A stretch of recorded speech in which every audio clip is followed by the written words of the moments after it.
நிச்சய உடன்படிக்கையாயிருக்கும். நான் அவளை நிலைப்படுத்தி அவளை வத்திக்க பண்ணி அவள் நடுவில் என் பரிசுத்த ஸ்தலத்தை என்றென்றைக்கும் ஸ்தாபிப்பேன். அல்ல பிதாவே, இந்த வார்த்தைக்கு முன்பாய் வருகிறேன். சிலுவையின் மறைவுக்குள் என் வைத்து காத்து வார்த்தை நிமித்தம் நீர் எங்களுக்கு சகாயம் செய்ய ஜனத்தை ஆசீர்வதி கிறிஸ்து மூலம் எசேக்கியேலுடைய புஸ்தகம் எழுதப்பட்ட காலம் பாபிலோனிய சிறையிருப்புக்குள் யூதா ஜனத்தை ஆண்டவர் அடிமைக்குட்படுத்தின காலத்தில் சிறையிருப்பில் இருக்கும் போது ஆண்டவர் சொன்ன வாக்கு இது. எசேக்கியேல் 1ஆம் அதிகாரம் 2ஆம் வசனம். அது யோயாக்கீன் ராஜாவுடைய சிறையிருப்பின் 5ஆம் வருஷமாய் அந்த சிறையிருப்புக்குள் இருக்கும்போது ஆண்டவர் எசேக்கியேலுக்கு தரிசனங்களை கொடுத்தார். எந்த சூழ்நிலையிலும் ஆண்டவரால் நம்மோடு பேச முடியும். நாம் எப்படிப்பட்ட நெருக்கத்திற்குள்ளும் கடினத்தன்மைக்குள் இருந்தால் கூட தேவனுடைய வார்த்தை நமக்குள்ளே புறப்பட்டு வரும். தேவன் சூழ்நிலைகளை மாற்றுகிறார். அங்கே அடிமைத்தனத்துக்குள்ள இருக்க அதே சூழ்நிலைக்குள் நீங்கள் வாழ போகிறது இல்லை. அந்த சூழ்நிலையை நான் மாற்றி உங்களுக்கு நான் என்னென்ன செய்வேன் என்பதை தீர்க்க தரிசனமாகவும் வாக்கு தத்துவமாகவும் கர்த்தர் இந்த வசனத்துக்குள்ளே கொடுத்து நம்முடைய இக்கட்டுக்குள்ளாக நெருக்கத்துக்குள்ளாக இருக்கும் போது அல்லது தேவைக்குள்ளாக நாம இருக்கும் போது தேவன் கொடுக்கிற ஒவ்வொரு வார்த்தையும் நம்மை முன்னேற செய்யவே தவிர கீழே விழத்தள்ள பின்னோக்கி நம்மை எழுக்காது. தேவன் கொடுக்கிற ஒவ்வொரு வார்த்தையிலும் தேவ ஆசீர்வாதம் இருக்கும். தேவன் நான் முதலாவது சொன்ன போல சத்தியத்திலே நடப்பேன், சத்தியம் மாத்திரம் கொடுக்கிறவர் அல்ல அப்படின்னா யாரும் பிழைக்க முடியாது. உடன்படிக்கை ஏற்படுத்தி வாக்கை கொடுத்து தம்முடைய ஜனத்தை ஆற்றி தேற்றி பலப்படுத்தி உறுதிப்படுத்தி அதே சமயம் தமது சத்தியத்தையும் கொடுத்து அவளை வழிபடுத்த. இந்த ரெண்டுமே ஆவிக்குரிய வாழ்க்கையில வரும், விசுவாச வாழ்க்கையில வரும், தேவ பக்தியின் வாழ்க்கையில வரும், ஊழியத்திலையும் வரும். அப்படி இருக்கும் போதுதான் ஆண்டவர் சொல்றார், நான் அவளோட சமாதான உடன்படிக்கை செய்வேன். உடன்படிக்கை என்றால் 2 பேர் செய்கிறது. விவாகத்தில் 2 பேர் செய்வது அல்லது ஒரு நிலத்தை வாங்குறதா இருந்தால் 2 பேர் செய்யப்படும். மனுஷருக்கும் செய்யக்கூடிய உடன்படிக்கை. ஆனால் இது தேவன் மாத்திரமே உடன்படிக்கை செய்வார். இதுல நம்முடைய பங்கு எதுவும் இல்லை. அவர் செய்கிற உடன்படிக்கை சமாதான உடன்படிக்கை, அது நித்திய உடன்படிக்கை, மாறாது. நித்திய உடன்படிக்கை என்ன அர்த்தம்? மாறாது. நாம மாறுவோம். காலையில நல்லா இருப்போம், சாயந்தரம் காலைல ஆராதனைக்கு வந்தா விசுவாசம் அலைவோ கர்த்தர் வீட்டுக்கு போய் சாயந்தரம் அவரை எங்க செய்வாரு? விசுவாசம் என்ன செய்யறது? அப்படி அல்ல. தேவன் சொன்னா மாறாத நான் கர்த்தர், நான் மாறாதவர்.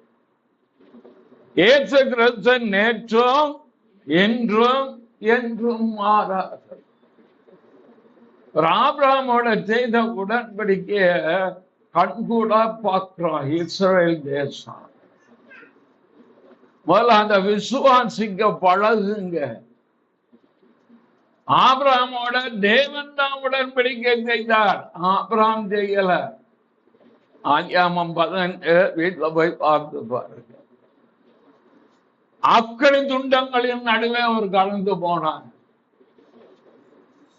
எத்தனை ஆண்டு அந்த யுத்த ஜனம் எதெல்லாம் பண்ணிச்சு. ஆண்டுடைய கற்பனைக்கு கீழ்படியாம போய் விக்கிர ஆராதனை பண்ணி என்னெல்லாம் பண்ணாங்க. ஆனா எசேக்கியேல்ல 37 ஏசாயா 11 சொன்ன பார்த்தபடி பூமியின் கடையாந்திரங்களில் இருந்து அது ஒரு தேசமா இருக்க எப்படி அவர் மாறாதவர். அவரை தான் ஆராதிக்கிறோம், அவரை தான் விசுவாசிக்கிறோம். அவர் செய்த உடன்படிக்கை ஒரு பொழுதும் அவர் மாற்றி போற. இதை குறித்து அவர் சொல்லும் போது எரேமியா 33 ரொம்ப அழகாக நம்ம ஆண்டவர் எப்படி சொல்லுகிறார். 20ஆம் வசனம் 33 20 பக்கம் 921 குறித்த நேரங்களில் பகற்காலமோ ராக்காலமோ உண்டாகாதபடிக்கு நீங்கள் பகற்காலத்தை குறித்து நான் நல்லா கவனிக்கணும். நான் பண்ணின உடன்படிக்கையோ ராக்காலத்தை குறித்து நான் பண்ணின உடன்படிக்கையோ அவமாக்கினார். அவமாக்கினா இல்லாம போக பண்ணினால் 21 அப்பொழுது என் தாசனாகிய தாவீதோடு நான் பண்ணின உடன்படிக்கையோ அவன் சிங்காசனத்தில் அரசாளும் குமாரன் அவனுக்கு இல்லாமல் போகும்படியாக அவமாகும்.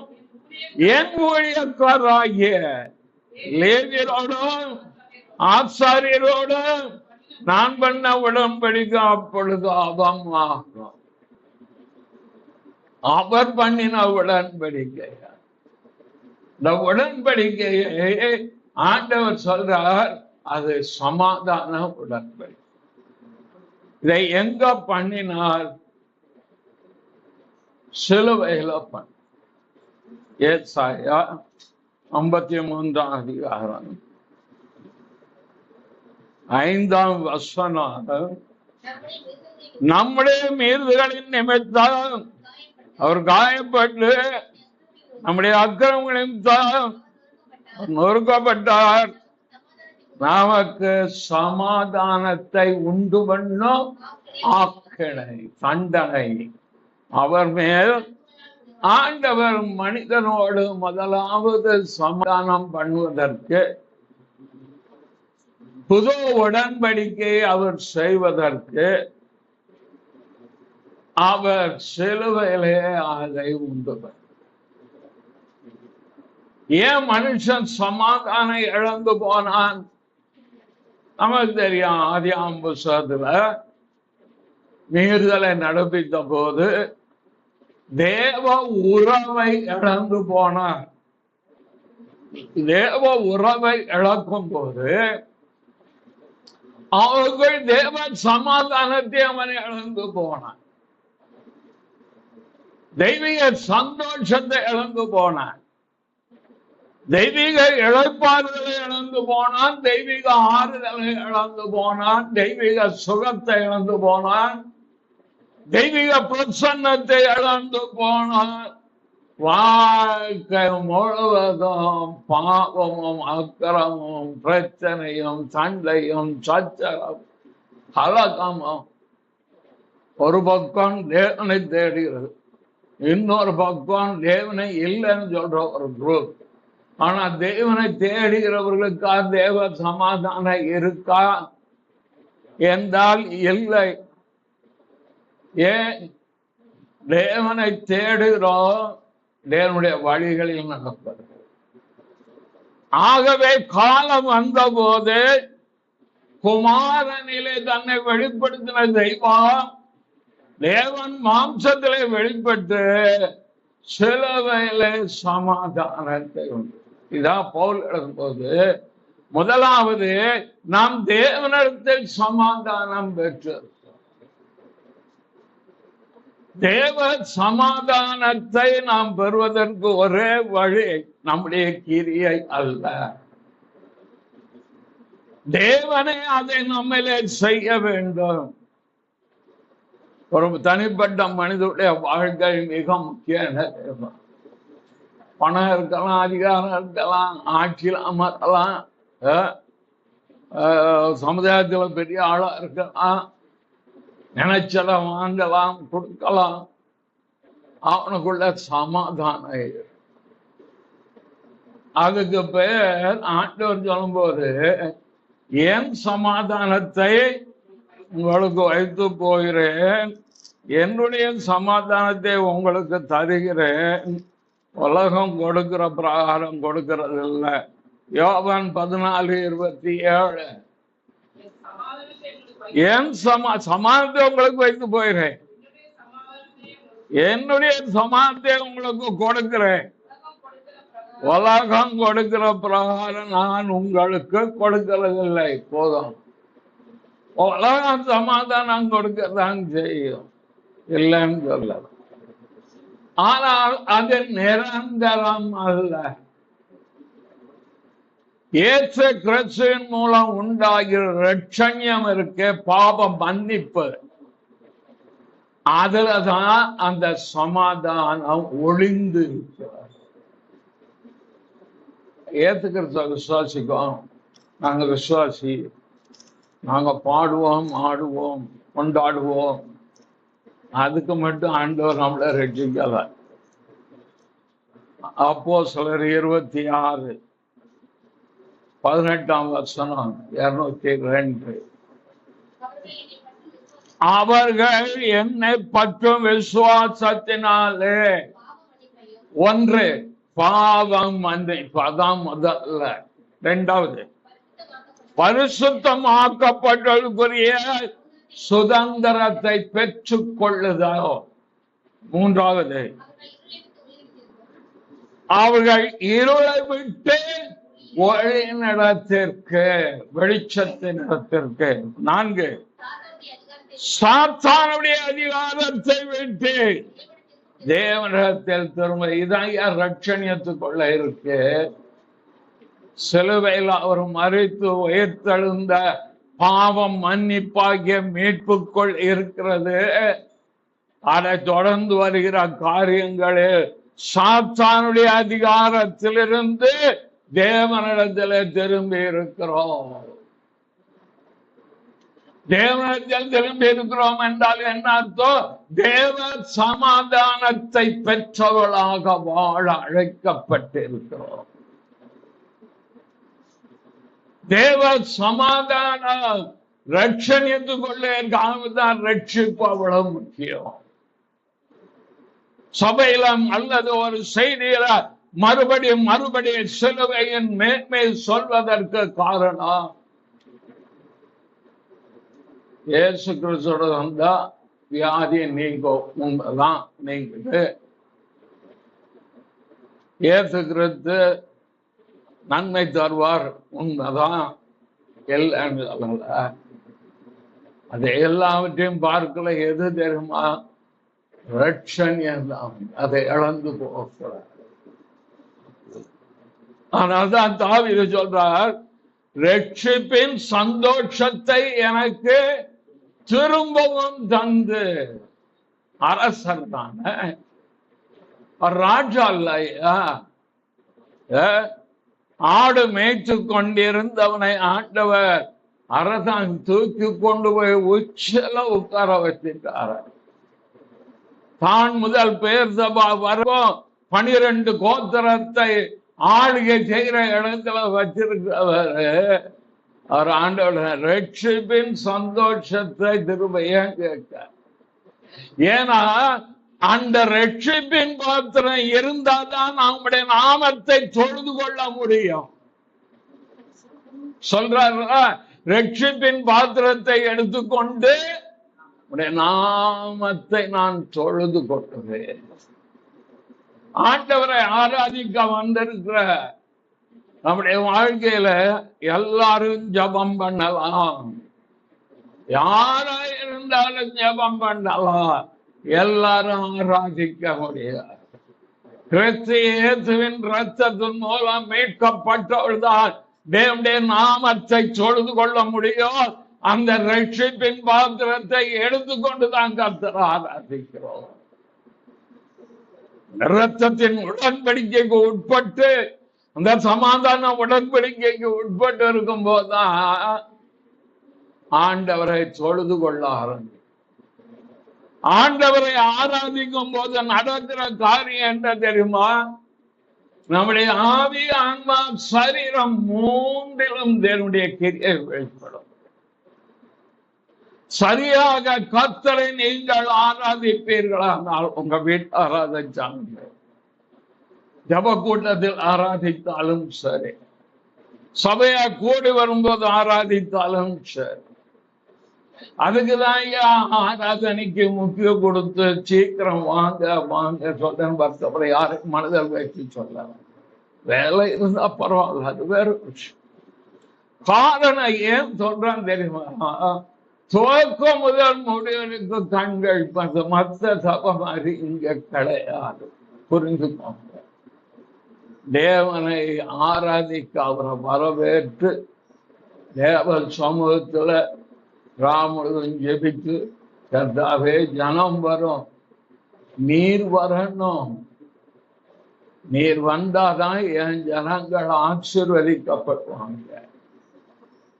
6 நாள் வேலை பார்க்கறாங்க, 6 நாள் குடும்பத்தை நடத்துறாங்க.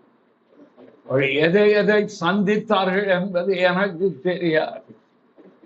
7ஆம் நாள் தேவ சமூகத்துக்கு வர்றவங்க வெறுமையா போகக்கூடாது. உங்க ஆவி, ஆன்மா, சரீரம் முழுவதும், ஆவிலே அனல், ஆன்மாவிலே பலன், சரீரத்தில் சுகம். 3 அஞ்சனத்துக்கு வேண்டும். இதுக்குதான் 8 to 11 மணி வரை பெற்று தேவன் கிரியை செய்யற நேரம் எதுன்னு நீங்களும் கணிக்க முடியாது, நானும் கணிக்க. எந்த நேரம் தேவன் இறங்கி வந்து தம்முடைய ஜனத்தை தொடுவார் என்று சொல்லவே முடியாது. அதனால்தான் சொல்கிறேன், நீங்க சனிக்கிழமையை உங்களை ஆயத்தப்படுத்துங்க. ஞாயிற்றுக்கிழமை ஆகிவிட்டதா, நான் நேரத்துக்கு போகணுங்கிறத நீங்க முடிவு பண்ணுங்க. உங்க சுயாதீனத்தை தேவன் இடைபட மாட்டார். நான் சொல்லிடுறேன், நம்ம கர்த்தர் அவ்வளவு நல்லவர். அவர் நம்மளை பலவந்தம் பண்ண மாட்டார். பலவந்தம் பண்ணியவர்கள் பல்லராட்சியத்துக்குள் பிரவேசிப்பார். நான் தான் தீர்மானம் பண்ணணும். நான் காலைல எத்தனை மணிக்கு புறப்படணும், எத்தனை மணிக்கு நான் ஆராதனைக்கு வரணும். இவங்க சொல்லுற ஒவ்வொரு வார்த்தை மேலே கவனம் இருந்துகிட்டு, அங்க நின்னாலும் இங்கதான் இருக்கும் கவனம். புல்பெட்டில இருந்து என்ன சொல்றார், அது வேல்பிரடா இருக்கலாம், பிரசாதா இருக்கலாம், அலெக்தா இருக்கலாம், கோல்புள்ளை, அவை யார் சொன்னாலும் உள்ள நுழைந்த தொடங்கினதுல இருந்து முடிகிற வரைக்கும் கவனம். கர்த்தருடைய கிருபையில சொல்றேன், பல வருஷங்களெல்லாம் இது மேலேயே வேற இதுல இருந்து பேசுவார். ஒரு வார்த்தையினாலோ அல்லது ஒரு பாடலின் மூலமாகவோ இல்ல சத்தியம் போதிக்கப்படும் பொழுதோ அந்த ஒண்ணு போதும். அதை புடிச்சு வச்சுக்கிட்டேன்னா என்கிட்ட திண்டிவனத்துல இருக்கும்போது ஒருத்தர் கேட்கிறார், எப்படி திண்டிவனம்ல இங்க இருக்கும்போது அந்த ஊழியர் எப்படி அவர் பிரசங்கம் முடிச்சோன்ன கரெக்ட் அந்த பாட்டை எடுத்துக்கிட்டாங்க. நான் சொன்னேன் 10 மணிக்கு ஆரம்பிச்சு 1 மணி வரைக்கும் என் கவனம் பூரா இங்கதான். எந்த இடத்துல கர்த்தர் பேசுவார், எதை சொல்ல விரும்பினார், தெய்வம் எதை பேச விரும்புகிறார், சரியா இடத்த சொன்னாரு. ஞாபகம் இருக்காங்க? ஆமா, அதை கொடுத்தாரு பேர். கவனம் சதற. அதான் சொல்ற, உமக்கு பயந்து இருக்கும்படி என் இருதயத்தை ஒருமுகப்படுத்தும். ஒருமனம் இருக்கணும், மனசு அலப்பாயக்கூடாது, இருதயத்தை கட்ட தெரியும். தேவன் நல்லவர், கர்த்தர் நல்லவர். சமாதான பிரபு ஒரு பேர் யெகோவா ஷாலோம். முதலாவது ரட்சிப்புக்குள் அந்த சமாதானம் இருக்கிறது. இரண்டாவது அந்த சமாதானம் வாக்கு தத்துவத்திற்குள்ளும் அந்த சமாதானம் இருக்கிறது. உன் அலங்கத்துக்குள்ளே சமாதானமும் பிராண்மைக்குள்ளே சுகமும் இருப்பதா. சுகம் இல்லாட்டா சமாதானம் இருக்குமா? வியாதி இருந்தா இருக்காது. இந்த வியாதியை குறித்தே தான் நம்ம நினைச்சுக்கிறோம். ஆவே ஆண்டவர் 2 ஆசீர்வாதங்களை இலவசமாத்தார் சிலுவையில். ஒன்று பாவ மன்னிப்பாகிய மீட்பு, அதை தொடர்ந்து சரீர சுகம். ஆண்டவர் மத்தேயு 8:17 உன் பலவீனங்களை ஏற்றுக்கொண்டு, நம்முடைய பலவீனங்களை ஏற்றுக்கொண்டு நோய்களை சுமந்தார். ஏற்றுக்கிறது சிலுவையில சுமந்தது எதெல்லாம் தெரியுமா? பாவத்தை சுமந்தார், அக்கிரமங்களை அவர் சுமந்து கொண்டார். ஏசாயா 53:11. அடுத்தது துக்கங்களை சுமந்தார். ஏசாயா 53:4. அடுத்தது அவர் சரீரத்தில் நோயையும் சுமந்தார். அவர் உயிரோட இருக்கிற நாட்களில் வியாதியிலிருந்து விடுதலை பெற வேண்டும் என்று விரும்பின எல்லாருக்கும் அவர் சுகம் கொடுத்தார்.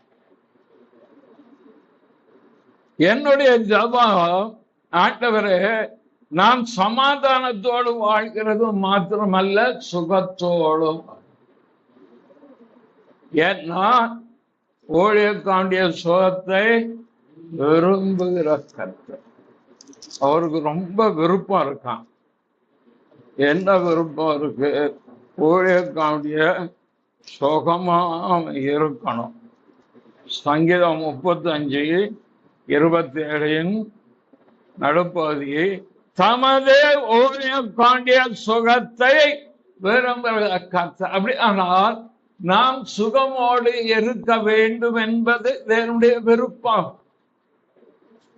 ஏற்றிற்கு வரப்பண்ண வியாதிகளில் ஒன்றை நான் உனக்கு வரப்பண்ணேன். வியாதியை உன்னை விட்டு தூரமாய் விலக்குவேன். அப்பத்தையும் தண்ணீரையும் ஆசீர்வதிப்பேன். வாழை உன் கூடாரத்தை அணுகாது. வியாதிப்பட்டுகின்ற நகரவாசிகள் சொல்லுவதும் இல்லை. எரேமியா 33:6 ஆரோக்கியம் வர பண்ணுவேன். மல்கியா 4:2 செட்டையின் கீழ் ஆரோக்கியம் உண்டாய். அநேகர் பிரசங்கிறது, நீ வியாதியா இருப்பது தேவ சித்தாங்க. அப்படி இருந்த எதுக்கு அப்போஸ்தலர் 3ஆம் அதிகாரத்துல சப்பானிய கருத்தை நடக்க வச்சார்? காணபுரான் சப்பானிய வச்சு பார்வை இல்லாத ஒரு குருடனை இவன் செய்த பாவமா இன்னொரு செய்த பாவமா இல்ல, தேவனுடைய நாம மகிமைப்பட ஏன் சொந்தமாக்குனாரு. என் ஊழியத்திலே நான் பார்க்கிறேன், படுக்க படுக்கையா இருந்த மாது எனது பக்கவாதம் உள்ளவங்க எழுதி நடந்திருக்கா. கேன்சர் ஹீலா இருக்கு, டெல்லிக்கு போனா பிரெயின் டியூமர் ஒரு அம்மா வந்து ஜெப்தான் உடனே ஹீலை. கர்த்தர் ஏன் சுகப்படுத்துறாரு? சுகமாக்கிறார், குணமாக்கிறது. ஆண்டவரே எனக்குள்ள என் குடும்பத்திற்குள்ள சமாதானம் மட்டும் சுகமும் இருக்கணும்.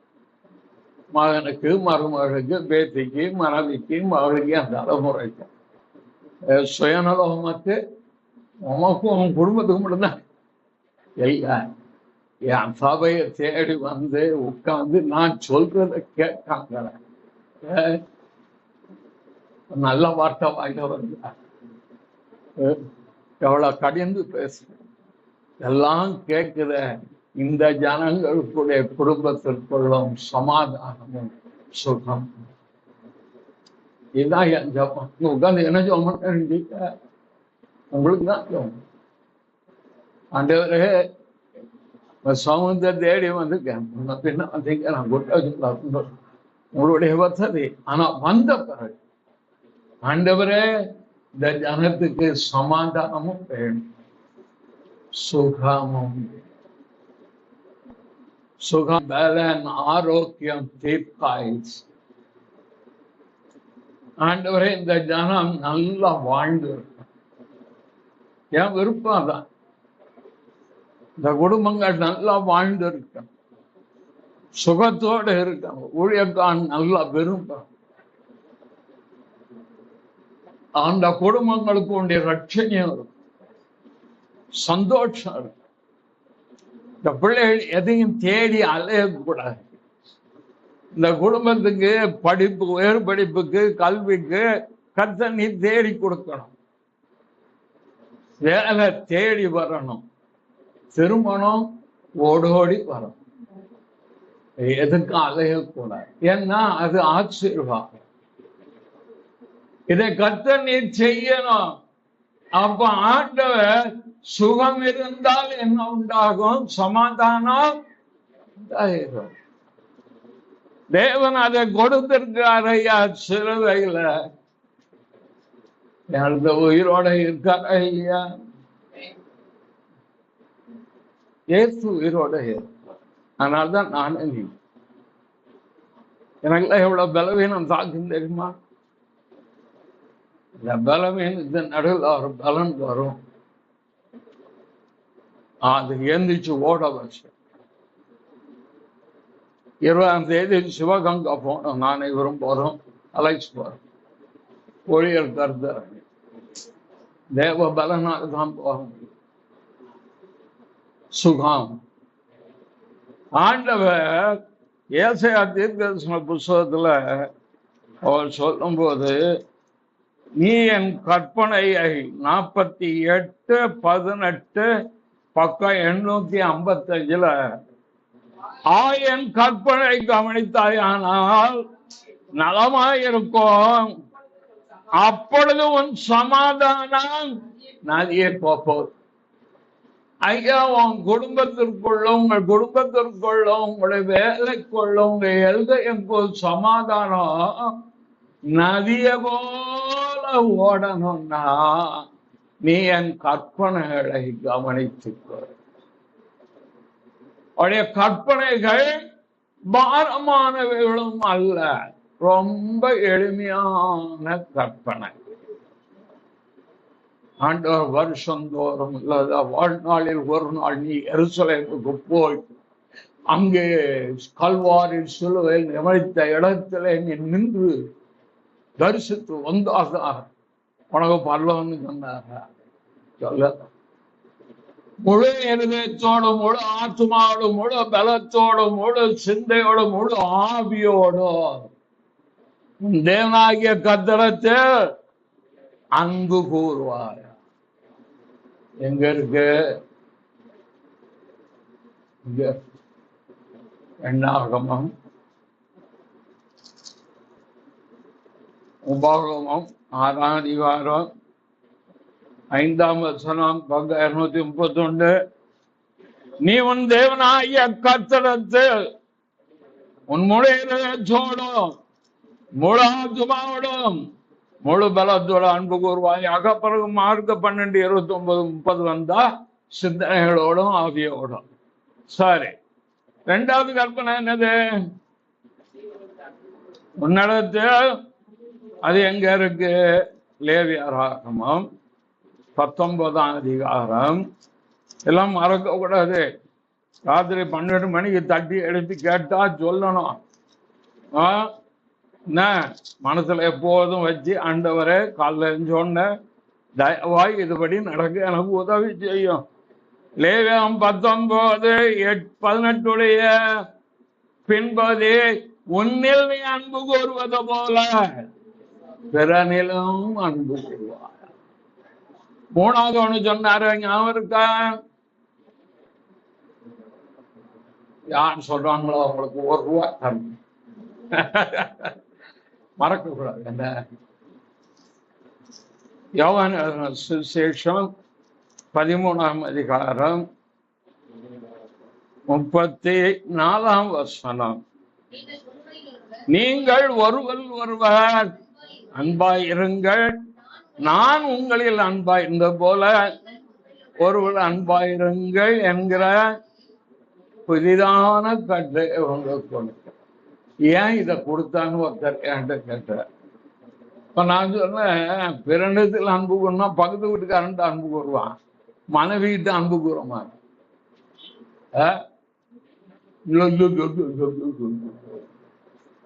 புருஷனுக்கு அன்பு கூறாம.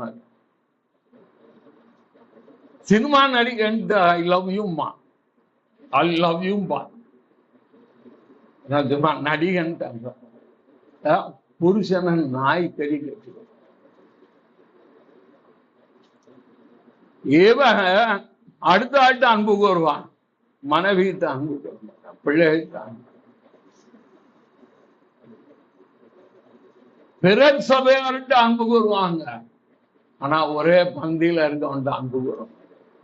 ஆனா தான் ஏன் சொன்னா, நான் பெரியவன், நீ நான் பெரியவனா நீ பெரியவனா வந்தது இல்ல. பேதருக்கு, யாங்கோபு, யோவானுக்கு தங்களில் யார் பெரியவன்? ஏன்னா இந்த 3 பேர் தானே அங்க தரிசனத்தை கண்டாங்க, மறுரூபமாக இல்ல. ரகசியத்தை வெளிப்படுத்தி கொடுத்தது பேதுருக்கு தானே. நான் தான் பெரிய. அதுதான் இப்படி சண்டை போட்டிருந்தீங்கன்னா நான் போன பிறகு சபையை உருவாக முடியாதுயா. அதனால ஒருவர் அன்பு கூறப்ப, ஒருத்தர் ஒரு குடும்பத்துல அன்பு கூறப்ப குற்றம் சொல்றாரு. சுற்றம் பார்க்க யார்கிட்ட ஷார்ட் கமிங்ஸ் இல்ல சொல்லுங்க. நம்மகிட்ட இருந்த கூறான் ஷார்ட் கமிங்ஸ் தான் குறை. ஆனா கர்த்தர் தெரிஞ்சுக்கிட்டார ராஜர் தான் சார். உரட்டாட்டம் உள்ள ராஜர், கீழ்ப்படியாத ராஜர், தூஷிக்கிற ராஜர், கேள்வி கேட்கிற ராஜர். எப்படி ஆண்டவர் தெரிஞ்சு ஊழியத்தை வேற கைக்கு கொடுத்துட்டாரு தேவான். அந்த ரகசியம் தெரியவே மாட்டேங்கிறாங்க, இன்றைக்கும் புரிய. எத்தனையோ பேர் நல்லவர்கள் இருக்கிறார்கள். நான் பழகின ஆட்களில் உத்தமாய் உண்மையாய் நல்ல பண்புள்ளவர்கள், இந்துக்கள், இஸ்லாமியர்கள் எவ்வளவு பண்புள்ளவர்கள் இருக்கிறத பார்த்திருக்கேன். அவங்களெல்லாம் விட்டுட்டு என்ன எப்படி கூப்பிட்டு வடக்க போச்சோன்னா தெக்க போவோம், உட்கார்ந்தா ஓடுவேன். அன்பை கொடுத்து கொடுத்து கொடுத்து கொடுத்து நேசித்து நேசித்து நேசித்து நான் உன்னை நேசிக்கிறேன். இதை காண்பித்து காண்பித்து நானாகவே என்னை திருத்தும்படி தேவன் நடத்துகிறார். சதமே தெரிஞ்சுருவாரு. அது அடி விழுந்ததுன்னா உங்க வீட்டு அடியா அடி விழுந்தாங்க. ஆனா எல்லா நேரமும் செய்ய பேதெடுத்த நீ என்னிடத்தில் அன்பாய் இருக்கிறாயா? நான் உனக்கு அன்பா. அது கேட்ட கேள்வி ஒண்ணு, இன்னொன்னு சேர்த்து கேட்டார் பாத்தீங்க. இவர்களை பார்க்கிறேன். உங்க குடும்பத்துல நீங்க ஆண்டவரை நேசிக்கிறீர்களா? நேசிக்கிறேன். உன் குடும்பத்தால இருக்கவரை நீ அதிகம் நேசிக்கிறியான்னு கேட்டா என்ன செய்வீங்க? இவர்களை பாருங்களும், ஆண்டவரே நான் நேசிக்கிறேன், என் ஆடுகளை மேய்ப்பாயாக, நீ பின்பற்றி வருவாயாக, அன்பின் கயிறுகளினால் உன்னை கட்டி இழுத்தேன். எங்க சொல்றாரு? ஓசியால சொல்றாரு. அவருடைய அன்பு அதை அளவிட முடியாது. அருவி கட்டாத அந்த அன்பை உணர்ந்து கொள்ள வல்லவர்களார். ஓசியா 11:4 1057 மனுஷரை கட்டி இழுக்கிற அன்பின் கயிறுகளால் நான் அவரை இழுத்தேன். அன்பை காமிச்சுதானே அவரு நம்மளை நடந்துகிட்டே இருப்பார். அந்த அன்பு காண்பிக்கிற தெய்வத்துக்கு நான் துரோகம் பண்ண விரும்பல. என் எஜமானுக்கு நான் துரோகம் பண்ண விரும்பல. அவர் சொல்றது, ஒரு நாள் நான் திண்டிவனம் போனோம். நான் காலில் தண்ணி பாய்ச்சிக்கிட்டு இருக்கேன். காலில் உள்ள வேலை அது ஒண்ணு. ஆவியானவர் இடைப்பட ஆரம்பிச்சார். எப்போன்னா அது இடைப்படுவார். நீ காட்சனை திண்டிவனத்துக்கு வளர்ச்சார். எனக்கும் காட்சனுக்குள்ள காலி என்னங்கிறது உள்ள ஒரு சிலருக்கு தெரியும். அவர் எப்படி பேசினாரு, என்ன பேசினாரு, இவர்தான் சாட்சி. சொல்ல மனதுன்னு சொல்லலாம், வேண்டாம். ஆனா கர்த்தரை ஆவியான என்ற திருப்ப பேசுறார், இடைப்பட்டுக்கிட்டே வர்றார். நீ காட்சனை திண்டிவனத்துக்கு போகப்படு. உடனே சரி, கர்த்தர் சொல்லிட்டா கீழ்ப்படி. ஏன் எதுக்குன்னு வந்த காட்சன் நம்பர் என்ற கிடையாது. எல்லாத்தையும் தூக்கி காட்சனை போட கூப்பிட்ட. நீங்க திண்டிவனத்துக்கு வாங்க, நான் உங்களுக்கு டிக்கெட் புக் பண்றேன். அவருக்கு சந்தோஷம் தான்.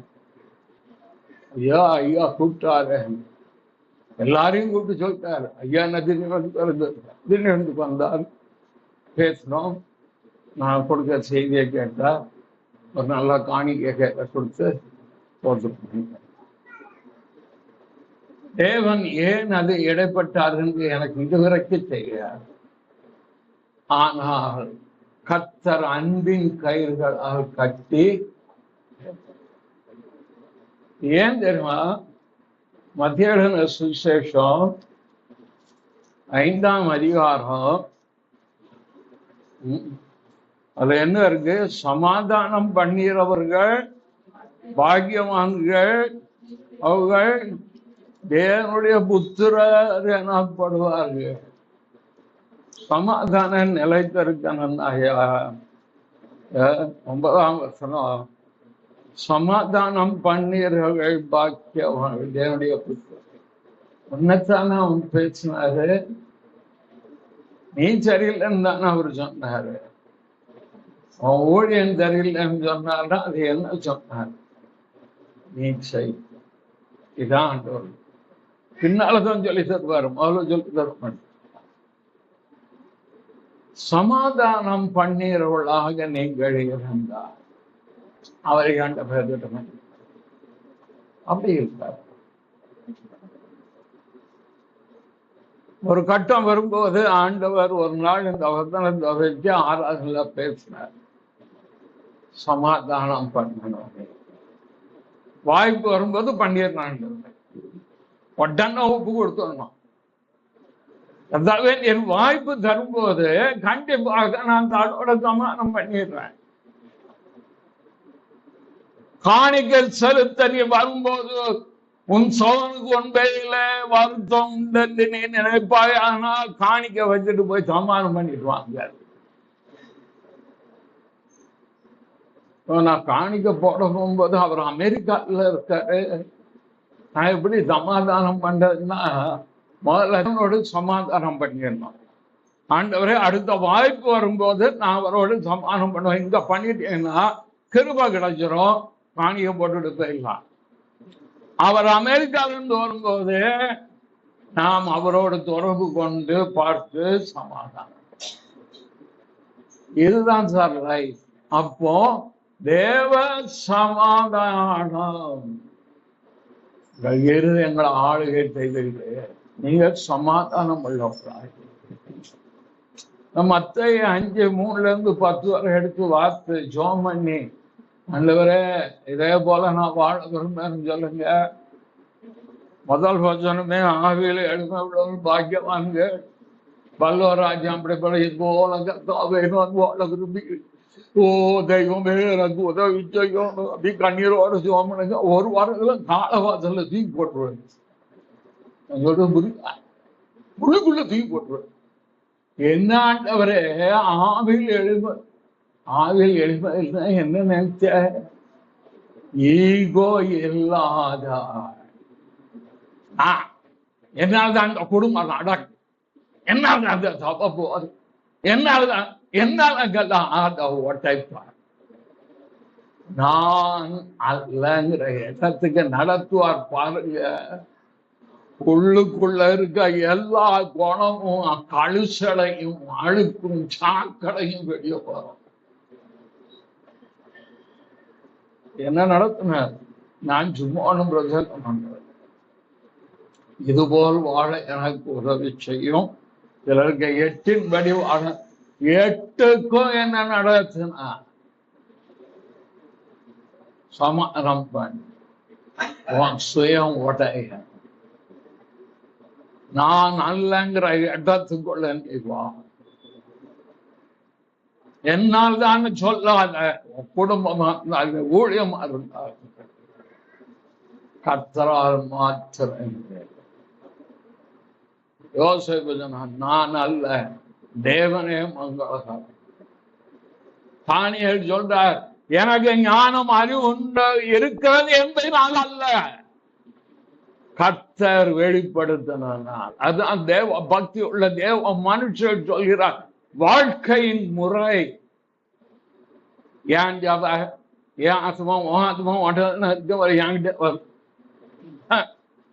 ஆத்மா அடனே இருக்கும். ஏன் ஜப? இது கர்த்தருடைய ஜப. வெல்பரன் ஜபம் கிடையாது, ஏன் ஜபம் கிடையாது.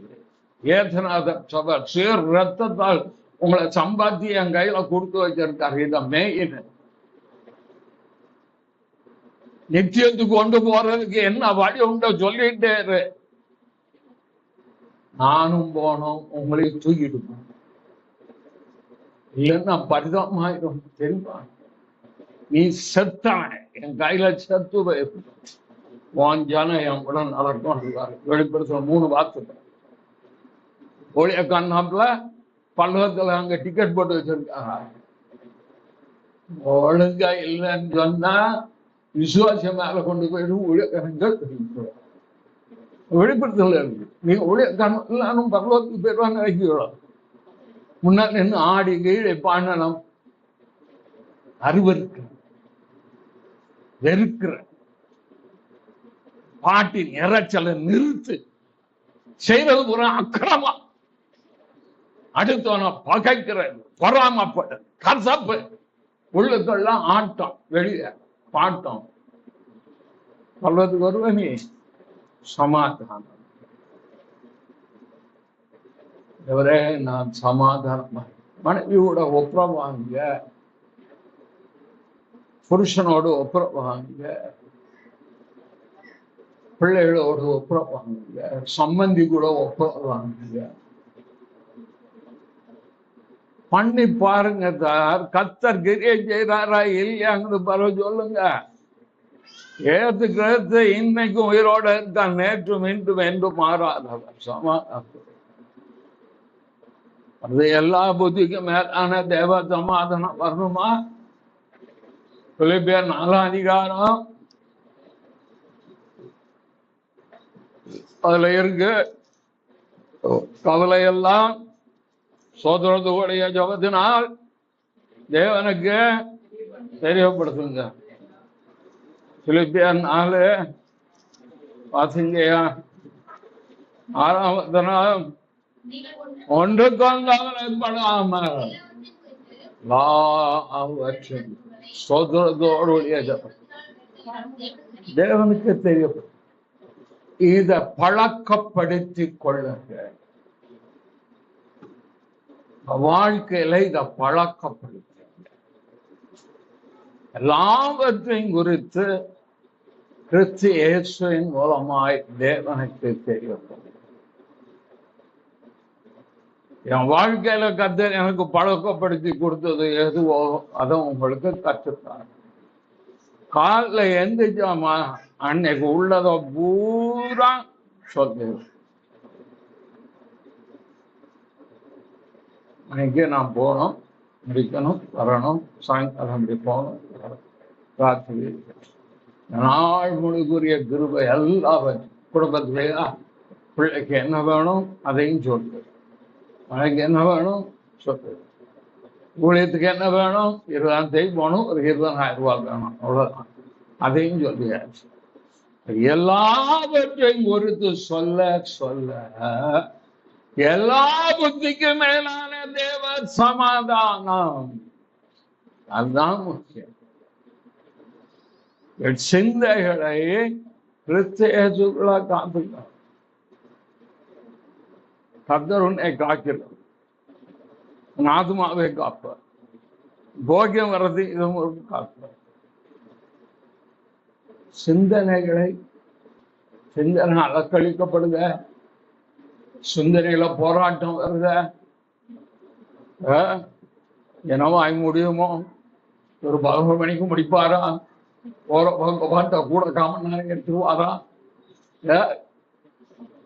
சிந்தனையில வருது. அதையும் சொல்லுங்க, ஒரு 11 மணிக்கு முடிக்கணும். திட்டவனத்துல பேசிட்டு இருக்கேன், 1.5 மணி நேரம் 1 மணி ஆகுது, எனக்கு சப்ஜெக்ட முடிக்க முடியல. அப்ப அங்குள்ள பாஸ்டர்ட்ட பெர்மிஷன் கேட்கிறேன், கூட ஒரு 10-15 நிமிஷம். சரின்னு தலையாடினார். எனக்கு திருப்தி இல்லை. காங்கிரிகேட் அவ்வளவு ஒரு ஊழியக்காரங்க, ஏன் கூட ஒரு 10-15 பேசுங்க பாஸ்டர், உற்சாகம். 1/2 மணி நேரம் கூட பேசுறேன். அப்படி யாரும் சொல்ல மாட்டாங்க, எப்ப முடிப்பாரு என்ன அப்படின்னு நினைப்பேன். ஆனா அவங்க சொன்னாங்க, நீங்க பேசுங்க. கூட 1/2 மணி நேரம் பேசி 1.5 மணிக்கு முடித்தேன். அந்த ரிசல்ட் ஐயா ஆசீர்வதிக்கப்பட்ட. அதுக்குதானே நான் முன்னால் நிற்க. உங்க கவலை எல்லாவற்றையும் ஜெபம் பண்ணும்போது ஜெபிச்சுவாங்க. 11 மணிக்கு நிச்சயமாக முடிக்க வேண்டும் ஆண்டவரே, நீர் அந்த உதவி செய்யும் அப்படின்னு ஒரு ஜபத்தையும் பண்ணிட்டு வந்துருங்க. ஆவியானுக்கு கரெக்டா 11 மணிக்கு வார்த்தையை நிப்பாட்டி விட்டுருவாரு. ஒரு வார்த்தை வரும், எல்லாத்தையும் சொல்லுங்க. அப்பேரி ஆண்டவர் எல்லாவற்றையும் எஞ்சிருப்போம், எல்லாவற்றையும்